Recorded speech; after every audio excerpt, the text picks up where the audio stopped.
Okay, we are now recording. Good morning and welcome to the Fall 2017 SCORE webinar. So SCORE is the Scholarly Communications and Open Resources for Education Special Interest Group of the California ACRL chapter. And this group provides engagement on current issues on all matters of scholarly communications. We do one webinar in the fall and in the spring of each year. And this fall's webinar is focused on efficient ETD workflows.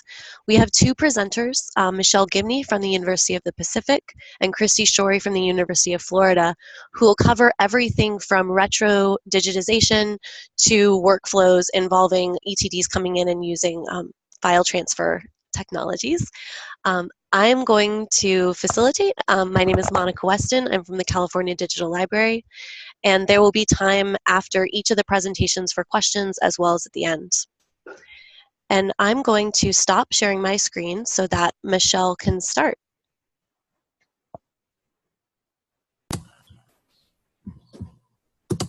Hi, everybody. So I'm Michelle Gibney, and I'm going to make this work. Yes. I'm going to talk about efficient, in finger quotes, ETD workflows at the University of the Pacific, which is in Stockton, California. I put efficient in quotations because it's working for me, but I don't know if it's really the most efficient manner in which to do everything.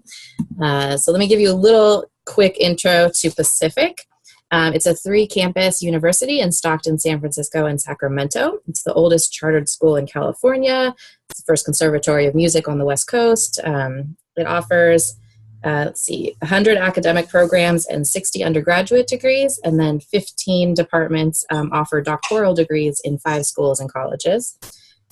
So we have quite a lot of theses and dissertations. I'm going to go over 3 different workflows that I've been doing for ETDs on campus. So the first one is our initial what was going on when I started a year ago. And then we decided we had an institutional repository then, and so we decided to set up a workflow to get an FTP server dump from ProQuest into the IR. So we did a lot of stuff with ProQuest. And then what we did with the older copies prior to setting up that workflow, the ones that were in ProQuest and already digital, and the print copies that were in the library. So the initial workflow when I started was that students submitted to ProQuest. The library required 2 copies, one for the stacks and one for the archives, and then 1 print copy was required by the students department, which is a relatively typical workflow, I think, at most institutions. The suggested workflow that we made, or I made, was that we wanted to make sure that we captured the ETDs in the institutional repository, which is what I work on. And so I modeled it after a workflow that I had helped set up at Nova Southeastern University when I worked there previously. And so the student submits to ProQuest, but there is a section of ProQuest where they click a button basically and say, yes, I give permission to put it in the IR. And then from them putting it in ProQuest, I get an automatic email that says one's been submitted, and then I can go download it from the FTP server. I upload it to the IR. We catalog the digital copy in the library's OPAC and then cross-reference in the IR, and that we don't need any more print copies, which is a huge thing of excitement to the students so far that we have been telling about this, because it saves them $50, and then there's departmental copies still, but most departments don't care about it either. So that was the suggested workflow. So there was a lot of decisions that went into this workflow, like why not just submit directly to the IR and drop ProQuest entirely? And we decided not to do that because we wanted to make sure we were serving as many communities as possible, and a lot of people still typically go to ProQuest Global Dissertations to start a search for dissertations. And so we wanted to make sure that people were able to find it in as many ways as possible, so we kept both. The approving the new workflow, we had to wait a while at Pacific for a new dean of the graduate school to start, because he was our first person we had to decide on the new workflow. And then the university librarian, of course, as well as the head of special collections, who was getting a copy to the archives, and the head of technical services, who does the cataloging. So the archivist had concerns about the lack of print copies, but has decided to go along with this plan and not require any more print copies. The departments are still sort of deciding if they want copies. And then there was many questions by many different groups about what we were going to do with all of the current print copies. And we are doing multiple things with them, and I will cover some of those in a little bit. So the first thing that happens when you decide to start setting up, if you're using ProQuest and you want to capture the ETDs in the IR as well, is you'll email ProQuest, and this is a horribly text-heavy screenshot of what they send you back in an email asking for all of the pieces of information they need to set up the process. And I just wanted to share it because if you haven't done this process, this gives you an idea of what it will look like, and I thought it might be helpful. But they ask basic things about your IR name, and is it mandatory or optional, and do you have a university agreement that's a PDF for the putting in the IR and stuff like that. And so then I replied to that email, and this was the setup, the initial setup of what it looked like, and we had many problems with this initial setup. So this, you can see on the left-hand side, there's the PQ publishing options and the IR publishing options underneath that. And this is the page for the IR publishing options. There is an option to say no, that they don't want their work included in the school's IR. And we didn't want to give them that option. We're happy to let them have embargoes on their work in the IR, and the embargoes are the same as what they have with ProQuest, so that in the PQ publishing options, they can assign an embargo of variable lengths. So we were going to follow that. And then the open access one, where it only has the one option, we thought it might confuse students if they couldn't choose something else, like why even have it there? So after a lot of back and forth, we settled on this version where they removed the IR publishing options page, and so we just have the university agreement page. So there's text that we're allowed to customize at the top, and this is the only place where you're allowed to customize text, like add text of your own writing. So we created this, myself and the dean of the graduate school and the graduate student assistant, created the text so it has some basic information about what the IR is doing, some instructions on what to choose on the PQ publishing options page so that they don't pay extra money that they don't have to, and then who to contact if they have questions. And then the agreement page, like the PDF, is just a permission form saying, yes, I wrote this and I give permission to put it in the IR. And at the bottom, there's a little checkbox and a like button that they have to press, which gives permission. So this is still, it's not the best setup, but it's better than the original setup. So this is what we've settled on. And this only got finalized last month. And we started this process in July. So it did take a lot of back and forth and discussion and setting up everything to make it work. It's not a fast process. In addition to that, just setting up the page in ProQuest, there was the FTP server process, which is what took most of the time. So the FTP server is the ProQuest will basically upload the files to an FTP server, and then we can download them on our end. And setting it up, we had to go through the university's IT department. So ProQuest sends you these questions, and you have to send them back the answers. And I have no idea what the answers to any of these are, and so I had to ask IT, and they gave me the information. So again, this is a sort of give you information about what they will ask for if you're looking to set this up yourself. Once it is set up, it's pretty seamless. So as I said earlier, I get an email from the from ProQuest when something is uploaded to the FTP site, and so it gives you some basic information about the ETD that's in there, and so then you can go to a FTP server client or a client server and download the file. So I use FileZilla. It's a free client for FTP, and it's pretty easy to set up. You can see at the top of the little screenshot of what it looks like in FileZilla. There's host, username, password, and port, and those are pieces of information the IT team will give you. And you just plug them in and connect. And then on the right-hand side is what's on the FTP server. If I had clicked on that little upload button, it would expand, and there you could see the little different folders for each individual ETD, and you just transfer them over to your own computer. So it's by dragging them, like clicking and dragging. It's pretty simple.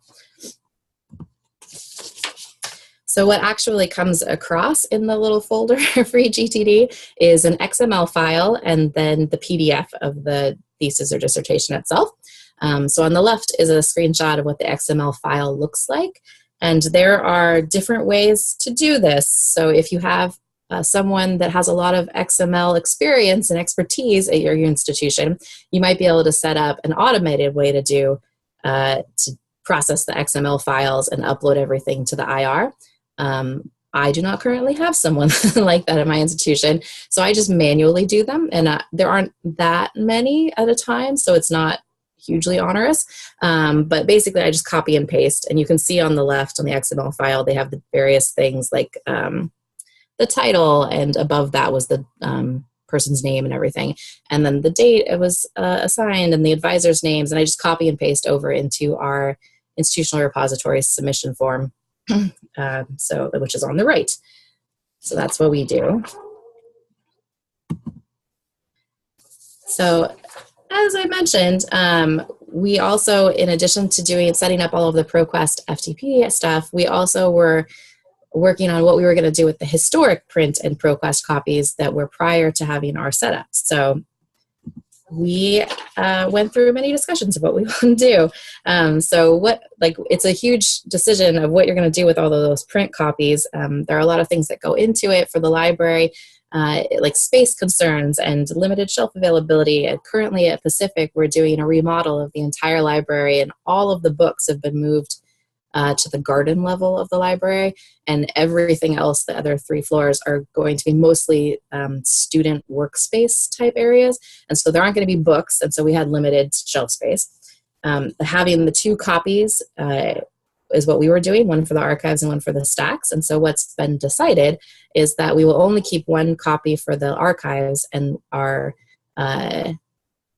removing all of the ones from the stacks.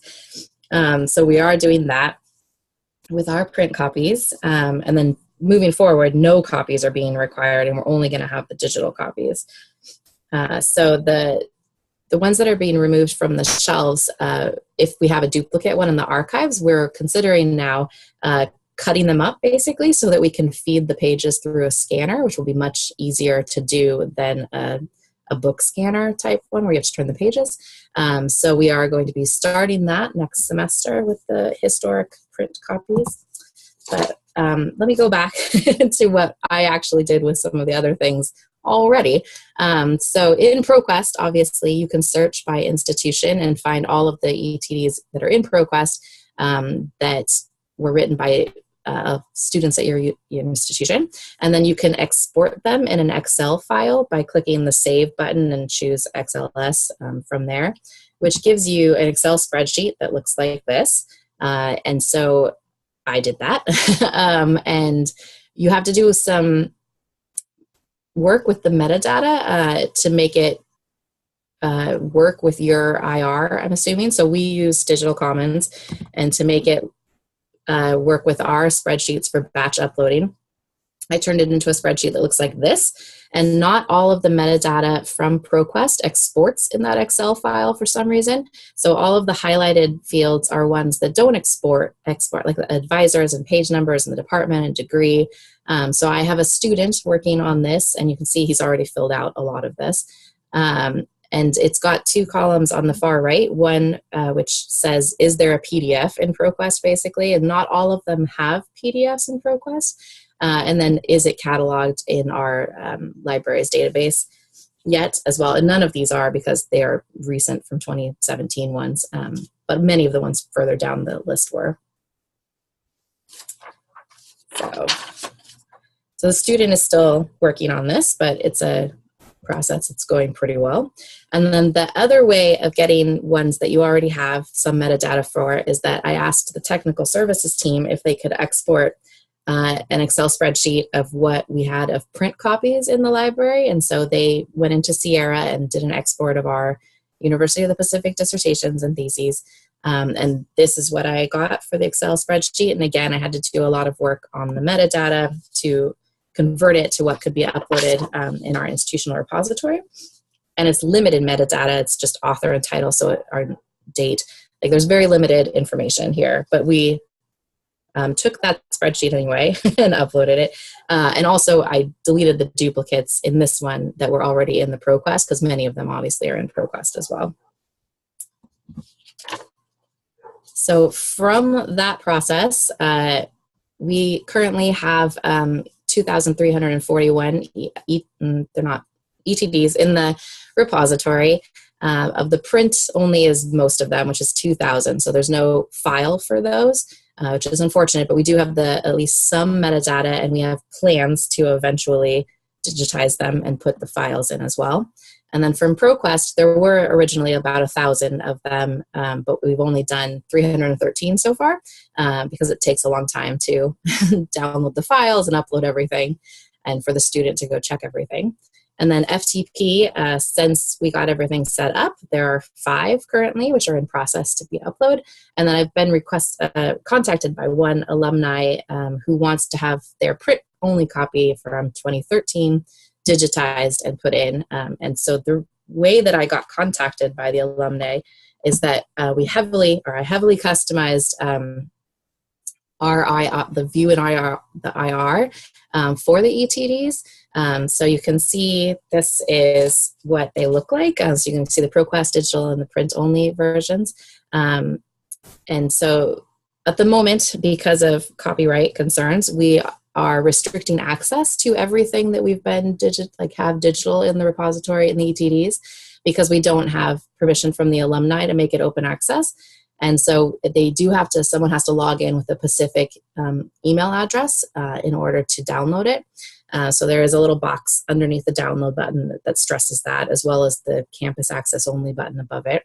But then below the share section on the right-hand side at the bottom, there's little notes for the author that say, if you want us to make it open access, just contact us. And then on the digital one, the print-only ones, a little information about, if you want us to digitize it, make it open access, here's how you contact us. So we did that to make sure that we could get permission from the alumni. It's my hope that eventually we'll get to just make everything open access and have little notifications for takedown. Like if they want us to take it down, we will, or make it embargoed or whatever. But it would be nice to just make them open access, in my opinion. But that's a conversation that has to be had with all of the heads of various departments that would need to approve that. We do plan on digitizing the print-only copies, as I mentioned, and so hopefully we'll be starting that next semester with a student who will be cutting them up and then sending them through a feeder for the ones that we have duplicates of. And then for the other ones that we don't have duplicates of, it'll be a longer-term process. We also, at Nova Southeastern, when I was there, we did the same process. And we're going to eventually start sending email and snail mail to the alumni, which we already have the digital copies for, so that we can try to seek their permission if we can't just make them open access to begin with. So we are going to do that as well, but that's a longer term project that we have not started yet. We were just trying to get content in the repository first.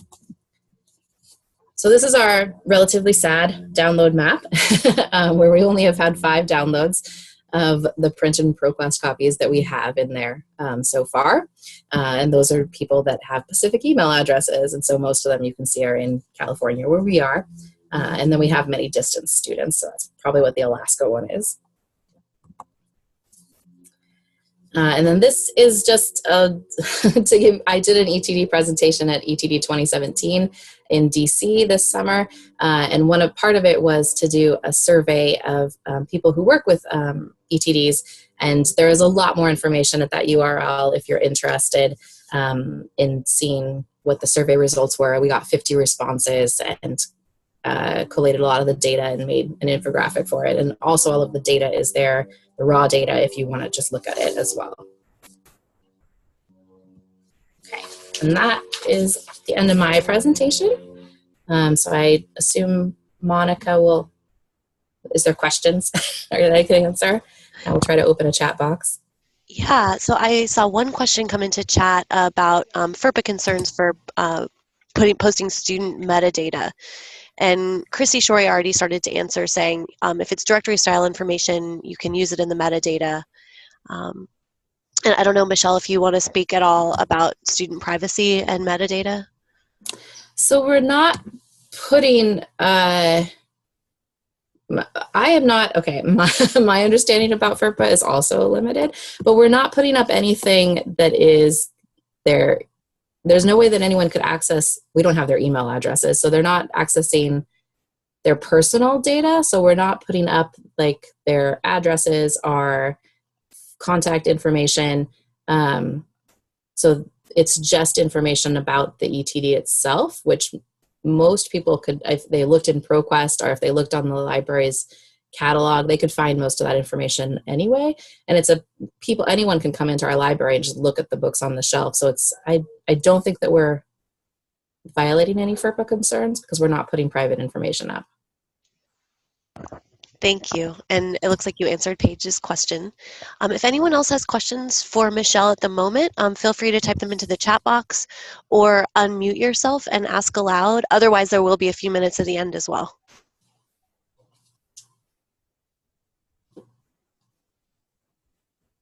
Hi, just a little clarification.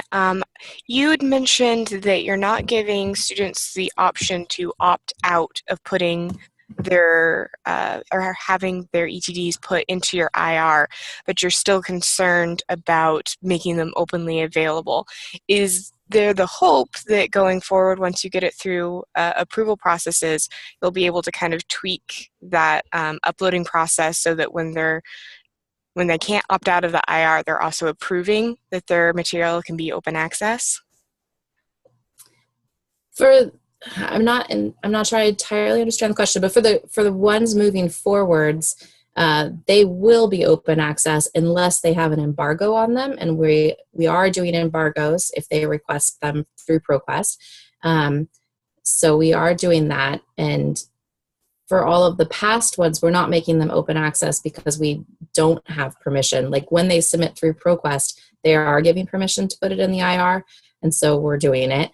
But if we don't have permission, that's why we're restricting access to just the specific email addresses.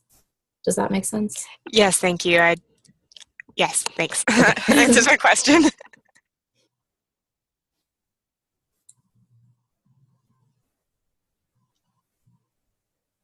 All right, I think we should move on with Christy Shorey, who will kind of pick up where Michelle left off in terms of retro digitization, and then there'll be time at the end for questions for both. So Christy, you can go ahead and start sharing your screen.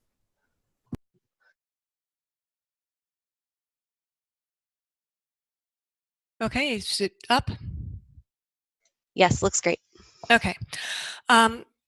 As I was introduced, my name is Christy Shorey. I am manager of the UF Institutional Repository and Theses and Dissertations program at the University of Florida. And yes, my title does take up 2 lines on my business card. It's a little bit unwieldy, but it does describe what I do. And I was asked to speak about our retrospective dissertation scanning project. Let's see if I can figure out how to navigate okay.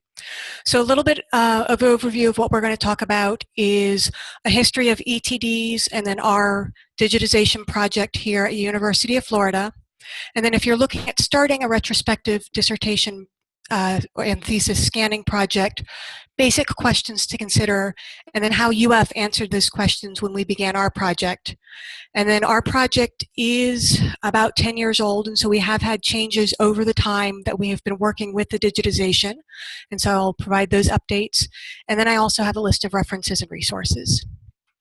So a little bit about the University of Florida Theses and Dissertations collection. We received our first master's thesis in 1908 and our first doctoral dissertation in 1934. We did a pilot project in 1998 where we received our first electronic thesis and dissertation submission. For the project that I'm working on is digitizing the print theses and dissertations. We have identified 14,115 doctoral dissertations. We have an estimated 21,000 master's theses we will also be digitizing. And between 1998, when we received that first electronic thesis and dissertation, and this past spring, we have 15,850 ETDs in our collection. So that's just a little bit of an idea to give you the scope of what we're working with here. So our thesis and dissertation project at the University of Florida began after we switched over to doing ETDs for submission for our students. In 1998, as I mentioned, we began the pilot project, beginning with students admitted in 2001 for graduate school. Anybody who was admitted that year or later was required to submit their thesis or dissertation electronically. Print was no longer an option. For students that had come in before that, they were still able to submit print, and so we received our last print dissertation in 2007. The next year, we began a process of digitizing our dissertations. And we did start with just a dissertation collection, and our plans are to move on to master's theses next. But we wanted kind of proof of concept, and we felt that our dissertation collection showed a higher level of scholarship than our thesis collection. In 2009, we moved the project off-site to a vendor who did the digitization. We started the project as an opt-in digitization project. In 2011, there was an article released by Gail Clement and Melissa Levine that was discussing whether or not print dissertations are considered published. Based on some information there, our copyright librarian and legal counsel determined that we could treat them as published, and that informed us to make a new procedure in 2012 where we moved to an opt-out procedure for the scanning project. Last year, our scanning returned to in-house production, and as we moved away from our vendor for reasons that I will get into a little bit later. So, questions that you might want to look at if you're going to be starting retrospective digitization of theses and dissertations at your institution. What is the goal of your project? That is, why do you want to digitize the works? What is your project going to encompass? What scope? Are you going to do both theses and dissertations? Are you going to do other student terminal projects that don't qualify as thesis or dissertation? Basically, what is it that you're trying to capture? How do you contact authors for their permission? Or rather, do you contact the authors for their permission? And then if you are deciding to do so, how might you get that author information? Do you digitize on-site or through a vendor? That may be dependent upon whether you do have the facilities on site to do digitization. How do you capture and convert from print to a format that will work in your institutional repository or other platform? How do you deliver and display the works? Who can access them? And so is it going to be something like Michelle did, where items are only available to people from the institution unless there's permission given? Is it going to be open to the public? How do you manage that access? How do you generate the metadata for the item? Who are the stakeholders? It's important to look at not only internal stakeholders but external stakeholders. In our case, we did bring in the graduate school, and we did work with some students to get feedback as to getting their materials online. How do you manage quality control? And then the ever important, how much does it cost and where are you going to get funding for the project? These questions are a subset of questions that are from the document that I've listed in the footer, and I'm also, it's going to be listed on the references page as well. So, the original project concept at the University of Florida, we wanted to digitize our dissertations to be able to showcase the scholarship of all of our doctoral students back to 1934, and to give the same worldwide accessibility to those works that our current ETDs have. We started, as I mentioned, just focusing on dissertations. When we began, based on UF policy, the thesis or dissertation, the copyright holder is the author. And so I know at some institutions, copyright may be transferred to the institution in certain cases.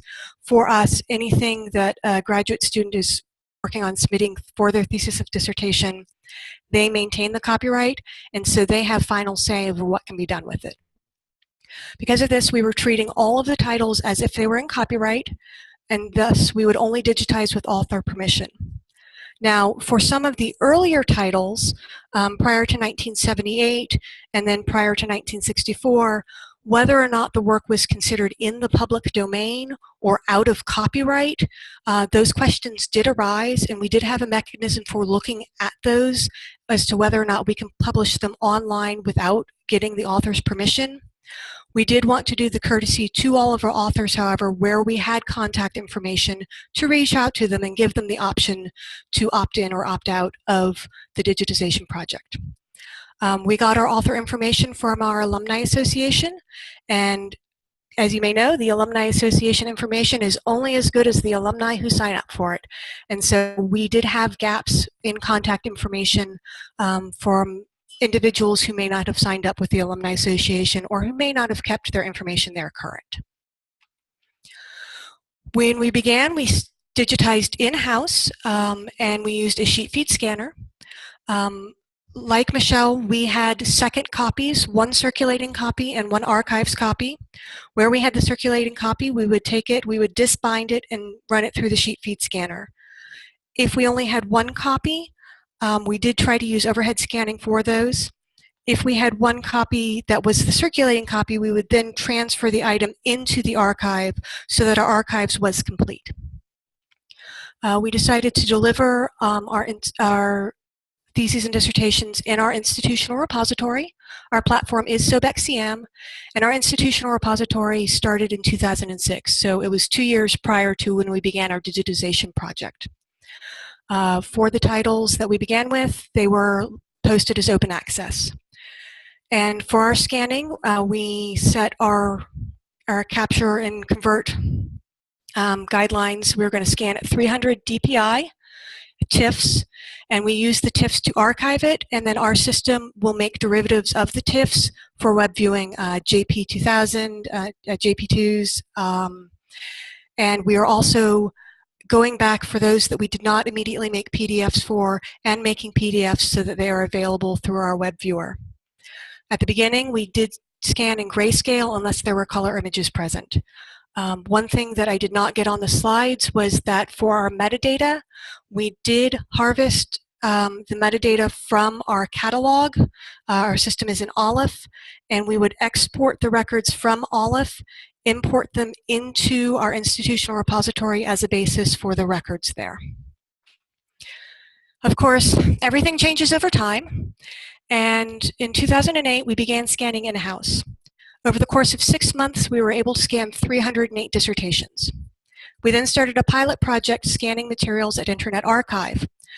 They do have some facilities that have sheet feed scanners, and so we were able to keep the sheet feed scanning. One of the reasons we were initially hesitant about scanning at Internet Archive is that with the copybooks or the open book scanners, it does a double capture. It's going to capture not only the information that's on the page, but usually in dissertations, the back of a page is blank. And so we were feared being charged double, once for the page with the information and then once for the back of the page that had no information, because those captures would have been made. Once we were assured that they did have sheet feed scanning option and we did our pilot test, they were able to get through 300 titles in a month. And so we transitioned over to scanning our dissertations at Internet Archive. In 2016, we transitioned back to scanning in-house, in part because we had an increased capability high-speed scanner, in part because we were getting to the items where we only had one copy and we were going to be scanning those on the cradle scanners. And so by scanning them in-house, we can capture just the single page and not have to worry about that double charge. Additionally, we are starting to work with the titles that we had individuals opt out of public access, and so anything that's scanned at Internet Archive, they did want to be able to put online. We have some materials that we're scanning that are not available for public access, and thus we did not want to send it through the vendor. Another change that we made was author permissions.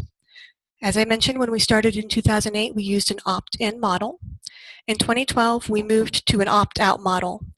The article that I mentioned previously was Copyright and Publication Status of Pre-1978 Dissertations, a Content Analysis Approach.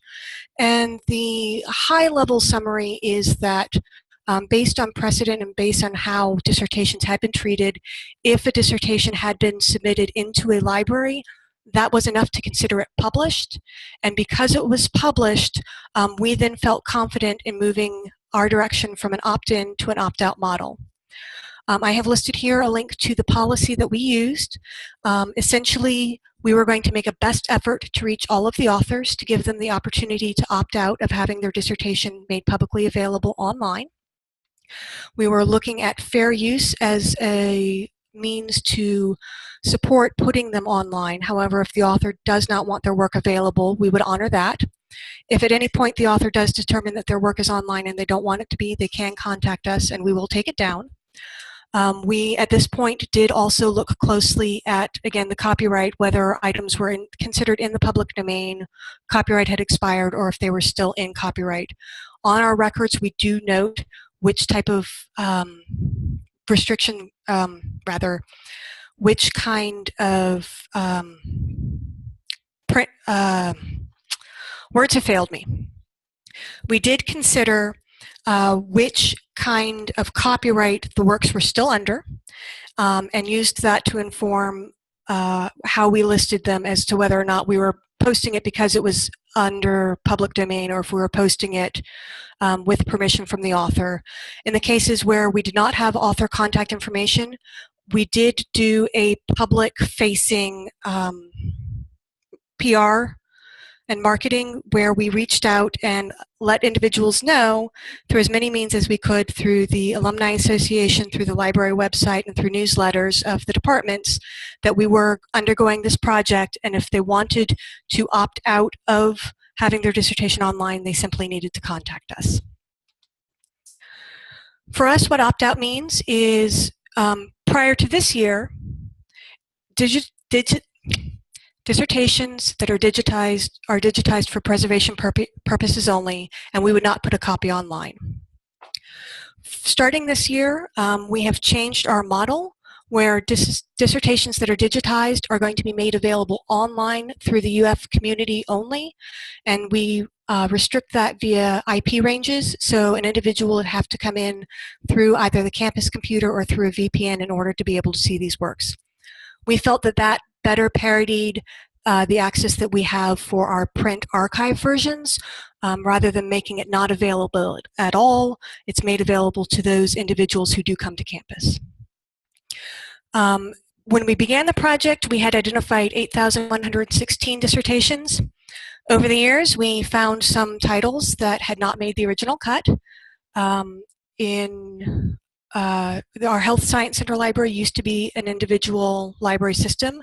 It was added to our library system in about 2010. At that point, we gained an additional 900 titles. When we initially started, we had decided that we were going to use the UMI digitized versions where those were already in our catalog. A review of those did determine, however, that those had been digitized from microfilm, and many times content was obscured due to images and graphs not being captured well going from print to microfilm and then to digital. So we decided just to go ahead and digitize those 3,000 titles. Our initial search only pulled PhDs. We do have a doctorate of education that was not pulled, and so those were added later. And then a later catalog search for all student terminal works. Better was conducted, and it was a better search than the one that we had done in 2008, and that uncovered another 1,000 titles. And so while we thought we were near the end of the project, every couple of years we would get another 1,000 titles that would just extend the period of time that we've been working on it. So as I mentioned, it has been over 10 years, and we're about 80% complete at this point. So here's a list of the resources that I have cited, and this is my contact information. These slides are going to be available in our institutional repository. In fact, they are there now, and so if you want to come back and look at the questions or the references, that is available for you. And at this point, I am open and available to take questions.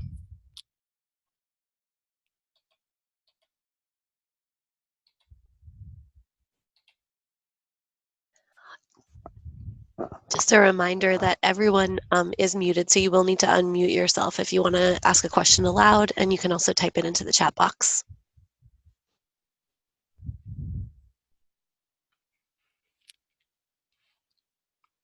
Okay, the first question I had is, what are you doing by way of accessibility, if anything? We are making all of our works available via PDF for the accessibility purposes. If individuals need another way to access the work, our platform does have a link that individuals can select and get an accessible version. How many people have contacted you to opt out? At this point in time, we have had about 250 individuals opt out. Some of those were from the initial when we were asking folks if they wanted to opt in. Some of them did send, please, no, don't make mine available. And so it's a very small fraction of the individuals that we have reached out to and in our project. So out of 14,000 titles, we've got between 200 and 300 who have opted out. And then I will go ahead and read the comment. I'm so grateful to UF and Christy for the work they have done. I modeled the CSU SM retro digitization project after what they did, and it worked great for us. I am glad to hear that, Carmen. I'm always happy to share information on our project, and I hope that people can learn from it and improve upon it and make it work for them. Any other questions?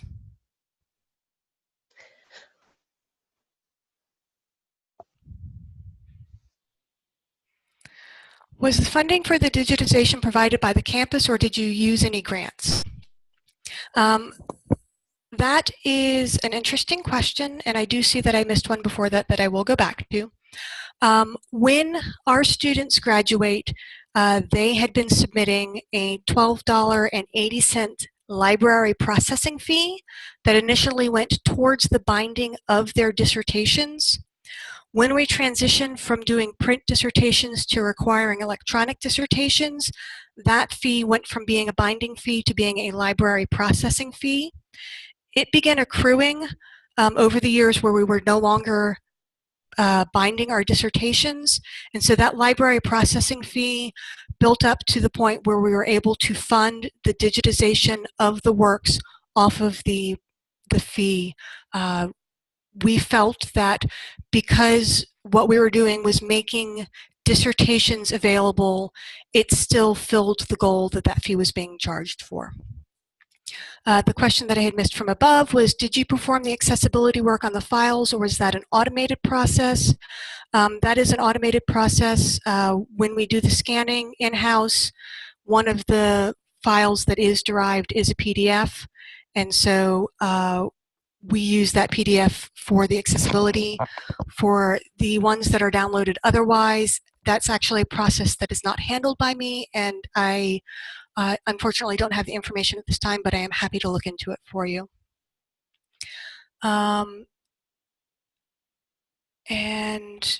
in response to that, Carmen adds that they made all of their ETDs in their retrospective project ADA compliant using student assistance, which is a great solution.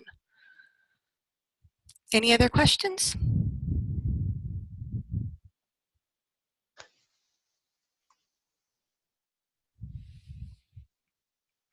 All right, any last questions for either presenter?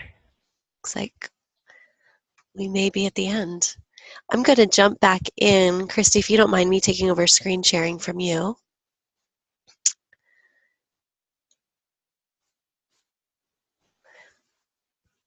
Okay. So Monica Weston again here. This year I am the chair of SCORE. And again, SCORE is the Scholarly Communications and Open Resources for Education interest group within the California Academic and Research Libraries. We will have a webinar coming up this spring that will be focused on open access monograph initiatives. More information to come. And then we will be having a showcase at the Spring Carl Conference titled The Right to be Forgotten, Scholarly Communication and Ethics. Deals with issues of sort of things like privacy, a couple things we touched on today. And you can find out more information on the link there to the Carl Conference. And finally, you can sign up for our listserv on the Carl page there. That's all I have. Thank you to everyone who came today. I have a final slide that just says thank you. So thanks a lot. And thank you again to our presenters. That was really wonderful and really helpful. And I'm going to go ahead and stop recording.